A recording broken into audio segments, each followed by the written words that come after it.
Bumilis po ang galaw ng bagyong Krising habang papalapit sa kalupaan. Ayon sa Pag-asa, posible itong lumakas pa bago mag-landfall sa mainland Cagayan. Para po sa detalye, makakausap natin si John Manalo, weather specialist ng Pag-asa. Magandang hapon sa iyo, John. Magandang hapon din po. Pahingi muna kami ng update. Nasaan na ba itong si bagyong Krising at ano ba yung posibleng track nito?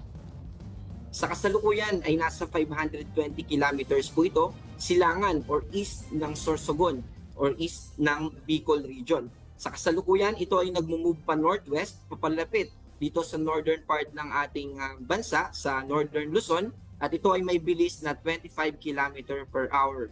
Ito ay may maximum sustained winds or lakas ng hangin malapit sa sentro ng bagyo na 55 kilometers per hour at meron itong gustiness or pagbugso na maaaring umabot ng 70 kilometers per hour.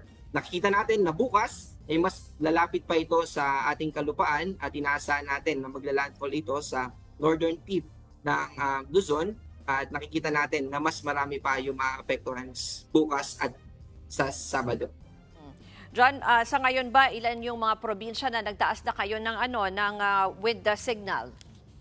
Opo, dito po na sa malaking lugar ng Northern Luzon kasama yung southern portion ng Batanes, yung Cagayan kasama yung Babuyan Islands, Isabela, Quirino, yung northeastern portion ng Nueva Vizcaya, dito rin sa northern portion ng probinsya ng Aurora, Apayao, Abra, Kalinga, Mountain Province, Ifugao, Ilocos Norte, northern portion ng Ilocos Sur at dito sa northeastern part ng Catanduanes.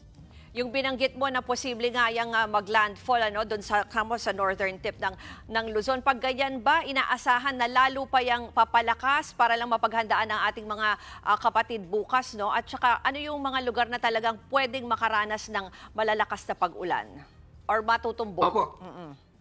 Pagdating po niya dun sa northern tip at una po siguro yung enhancement niya or yung paglakas nitong tropical depression Krising ay inaasahan natin mamayang gabi magiging ganap na siya na tropical storm at bukas posible din ito na mas mag-develop pa sa mas malakas na type ng bagyo na maging severe tropical storm naman. At yung inaasahan natin na maaapektuhan ng malalakas na pag-ulan ay dito sa northern Luzon at ganun din maaaring umabot dito sa northern part ng Central Luzon region kasama yung Bicol region. Also, mahalaga din na i-note natin na magkakaroon ito ng interaction dito sa ating habagat kaya posible rin na makaranas tayo kasama yung Metro Manila, yung western part ng Southern Luzon, kasama yung Palawan, Occidental Mindoro, ganun din sa western part ng Visayas. John, huli na lang kasi may nakita akong may mga warning din kayo na inalabas for storm surge o daluyong. Banggit nga yan. At saka anong ibig sabihin pag may ganyang storm surge warning? Kapag may storm surge warning, ibig po sabihin yan ay posible yung matataas na pag-alon. At gusto po natin paalalahanan yung mga kababayan natin, lalo na sa Cagayan at sa Isabela province, na kapag maglalayag tayo or malapit tayo sa coastal areas, ay pansamantala na lumayo, kung malapit na yung bahay natin doon, ay lumayo muna tayo doon at iwasan, hindi po natin ina-advise na pumalaot lalo na kapag maliliit yung sasakyang pandagat natin. Maraming po salamat kay John Manalo, weather specialist ng Pag-asa. Mga kapatid, Ruth Cabalco, para sa mabilis na pasada ng mga balitang dapat niyong malaman, mag-follow at mag-subscribe sa social media pages ng News 5.